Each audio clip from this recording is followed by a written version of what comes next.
Welcome back to our panel discussion, Navigating Tough Choices in Government Cloud Computing, sponsored by Microsoft. And we're here at Federal News Radio, 1500 AM and federalnewsradio.com.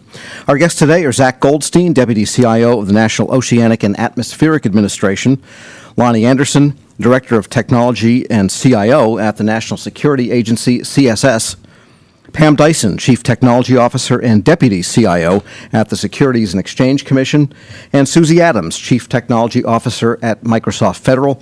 I'm your moderator, Tom Temin.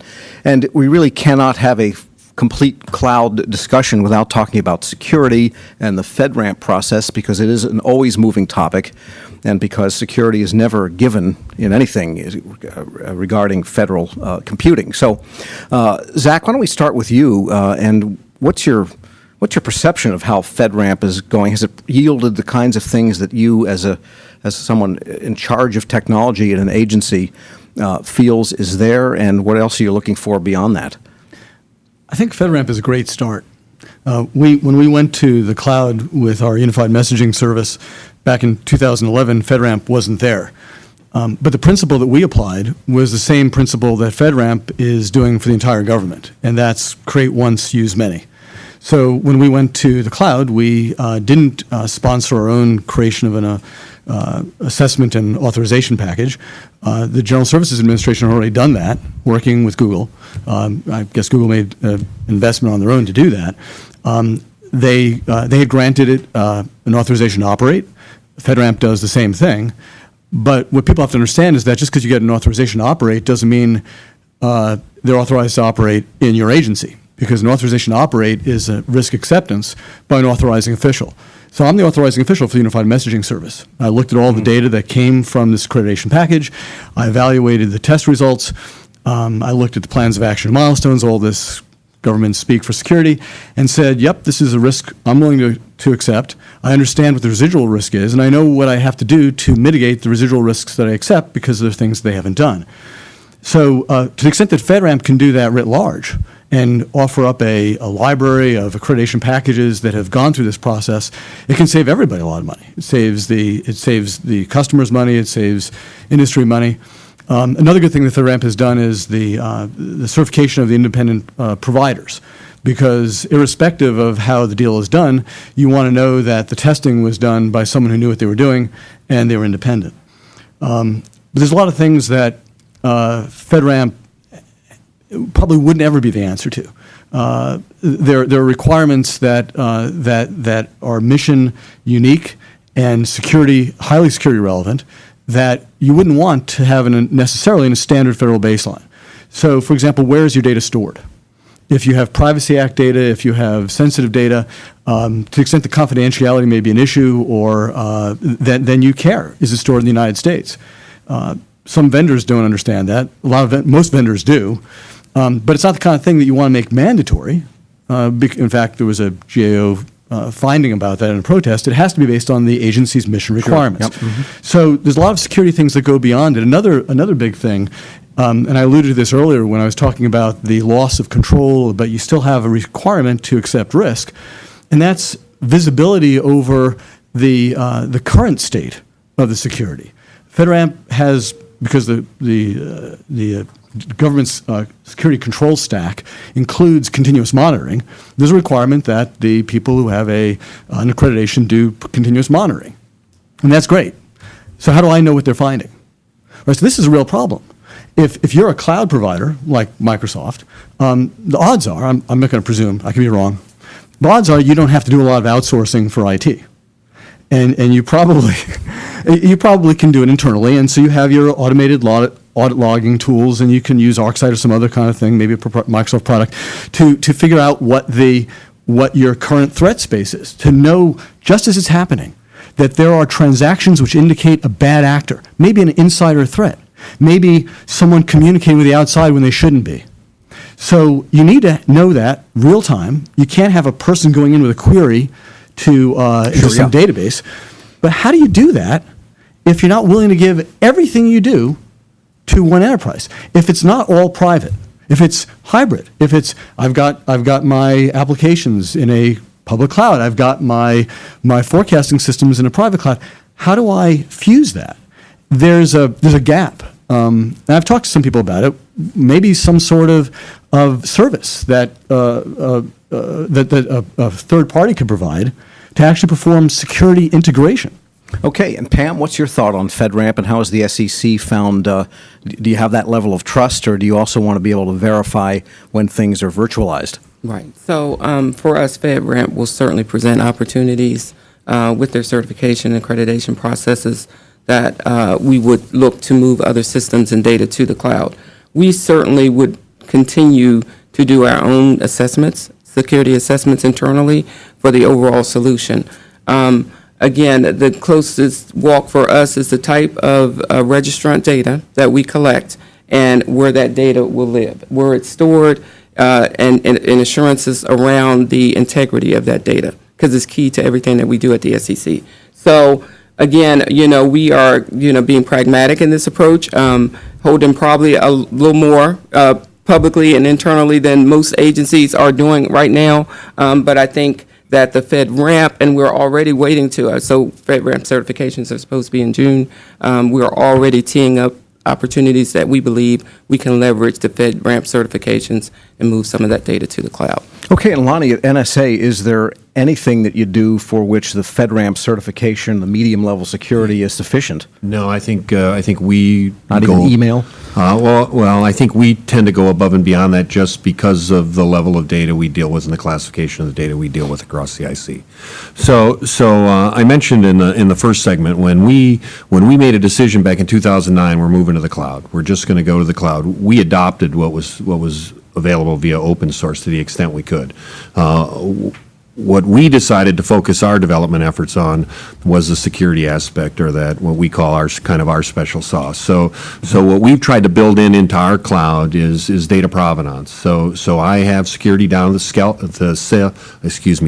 cell level that we literally can track from the point we ingest data into the cloud until that data leaves the cloud. Who touches it, where it goes, what they do with it when they touch it. So you might have heard recently we have this saying we call tag people and tag the data, trust the tag. So people, you are authorized to see certain data. If you're in the National Security Agency, you've got a certain level of security clearance. Based on that clearance, you're authorized to see certain levels of data. Once we tag the data, we match the tags of the data with the tags of the people. You see the data you're authorized to see in the cloud. Our challenge with a lot of our old repositories is they were built before we had the ability to do that. So when you talk about the ability to monitor, to track, you do need to be able to do that real time. It can't be something you do as a forensics check down the road and go, yeah, this just happened. So how do we audit?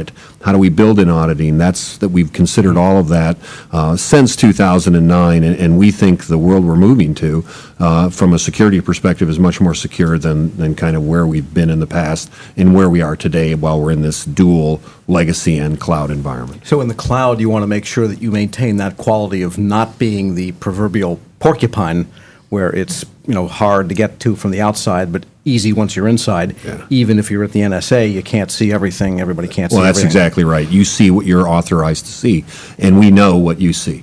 And we know if you move data, if you print data, if you copy data, whatever you do with the data that's in the cloud, that's all tracked. All right. And Susie, I mean, is FedRAMP just a leveling thing for all of the competing vendors in this space, or can you distinguish yourself even after having gotten FedRAMP certification? I'll start by saying when we think FedRAMP's a great thing. Otherwise we'd be developing these 2,000-page documents in 25 million different formats for all these different agencies. And I think that the one thing that FedRAMP's done a really good job at is kind of drawing that line in the sand. It is probably at a lower level than we had hoped, because I think, if you look at all the verticals, right, that's a small subset of verticals that are going to standardize on just the moderate, the FedRAMP moderate. It's a large number, right, of agencies, but we'd actually like to see FedRAMP's charter grow and see them have multiple levels of certification that vendors can go for. And so to go to FSMA High, to include, to actually build on the security requirements for U.S.-only citizens, background investigations, to solve some of the big nut kind of problems that we're facing, big rock problems with how do we actually get people through background investigations and who adjudicates those and who holds those clearances, when we're looking at serving multi-agencies, because cloud really is about, sharing that infrastructure. And if we can't draw a line in the sand for communities of interest and get enough people in those communities of interest, then it doesn't really make any sense for the vendors to provide that cloud, and then it just naturally goes to, more of a private cloud. And so I think, to help this community, we'd actually like to see people kind of come together a little bit in maybe it's just Department of Defense and some of the work they're doing with the DISA Cloud Broker Office. They're building on top of FedRAMP, which we think is awesome, and then they're going to have another layer of controls that we can implement with a standard template, with an addendum, right, to FedRAMP. We think that's a great start, right? And if we could take that and then build on top of that, it would kind of make it very clear on what we have to meet, how we can meet it, and what those communities would look like from a number of seat count, and is there a business, right, for that particular community to build something and host it in our cloud. And I think that is the biggest challenge. I mean, from, I think all the vendors, and I can only speak from how we look at it, but I can tell you that we are more than happy to provide private clouds hosted in our data center if the community is large enough and the interest is there. With U.S. citizens, with, guards and gates and guns in your own colo, I mean, we'd be happy to do that, to take our commercial service and do that. I think the challenge is, what are the security controls? And if every single agency comes with a laundry list of different things, well, then that's not really a commercial cloud. Then we're starting to talk, private clouds with much smaller communities. And so I think that's the biggest challenge as we move forward with the adoption of cloud is what are those security controls, how do we manage those? All right, so we've talked a lot today about security, we've talked about data, we've talked about the structure of the infrastructure and the business approaches, but ultimately all of this is about applications, because without applications, then users and our agency missions don't get done. So the point of computing is the application, to run against all that data. So I'd like to spend the last couple of minutes talking about what your application trajectory is for your agency and as you move to the cloud. And let's kind of make the presumption that the easy ones have pretty much been done at this point, which is collaboration tools, maybe unified communications and email.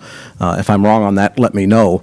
But why don't we go right down the line with the federal people, starting with Zach. Other applications that we either have moved out onto or looking at, we have our Tier 1 help desk. We call it the National Service Desk. The people who provide it are contractors using a cloud-based ticketing system, configuration management system. So that's a good one, because you need to be able to access it from anywhere. If you start off with just Tier 1 as the help desk, you've got these other tiers of people who are actually doing hands-on work. But they can all access it. So the basic idea that the cloud is out there, it's easy to get to, it doesn't get choked easily by that, makes distributed applications, distributed use of an application, a very good use case for going to the cloud. Mobile device management is another place where we've gone to a cloud-based solution. One of the things that I was thinking about before we came here was this idea. We tended in NOAA to move out much more smartly with software as a service. And I was thinking about why is that? Well, part of it was the story I told earlier about the dilemma we had with our old service, but part of it is also because the cloud is a great way for the commercial world to offer services, end to end, without a lot of burden on their customers. It makes it very easy to buy it. And so what you find, I think, is that more and more there will be applications that the best offering is only in the cloud. Sure. So you may actually end up going that way because the market says, well, I can make it really easy for you to buy this, and you don't have to make any investment. You just give me a fee, you give me a subscription, and you've got something that prior to that used to require $500,000 worth of investment. So as I think about applications, it's that dynamic where, from a commercial side, is there something new and useful that can be offered that we need, and so we end up going there first before our internal ones even. And Pam, sounds like you're nodding your head, so it looks like that's the way you see my response is not it. much different. I think I alluded to it early on. One of the things that we're looking at least in a public cloud situation, even though we're waiting for FedRAMP certification for some of these vendors as well, would be our service management area, our incident management, problem management, change management, configuration management, knowledge management, those bases. As you know, the SEC is dispersed across the country, and at headquarters, we're responsible for providing those services across. And so to the fact that we can leverage the cloud to store this information and to make the capability available globally through the cloud, we're really exploring that. That is our first order of impetus, and that we're working on now as software as a service while we work on the infrastructure stuff, which Okay. is a little more challenging. All right, Lonnie, we'll give you the last 60 seconds on applications. So I'll be quick. When we started this, when we started our move, a lot of our analysts wanted to take the applications that worked in a legacy and just move those to the cloud. And we went back and forth culturally trying to tell them why that's not such a good idea. I think we're at a point now where they understand the cloud gives them opportunities, so it's not about moving applications. We're working hand in hand with industry on what applications are we going to apply in the cloud. So when you think of analytics, presentation tools, framework, integration tools, we live heavily in the FOSS world, so the free open source software. We've incorporated libraries, and we're working hand in hand with them on other programs that we either send there for them to look at and help us make better, or that they just provide to us that are available. Of the applications that we have moved to the cloud and integrated in the cloud, 50% are COTS and 50% are GOTS. So it's kind of we rely on industry. We understand there's a lot of talent out there. We're trying to leverage the talent that they have.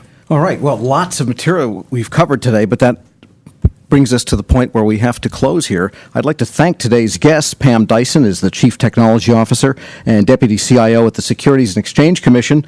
Zach Goldstein, Deputy CIO of the National Oceanic and Atmospheric Administration. Lon Anderson, the Director of Technology and the CIO at the National Security Agency, CSS. And Susie Adams, Chief Technology Officer at Microsoft Federal. I'm Tom Temin, federalnewsradio.com and 1500 AM. On behalf of Microsoft, thank you for joining us for this informative discussion. You'll be presented with some polling questions as you leave the webinar to help us improve future sessions. We appreciate your feedback.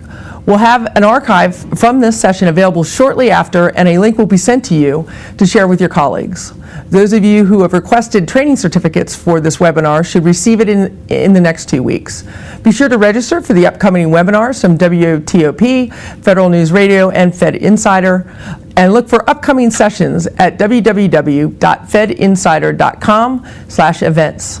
This concludes today's webinar, and we'd like to thank you for attending.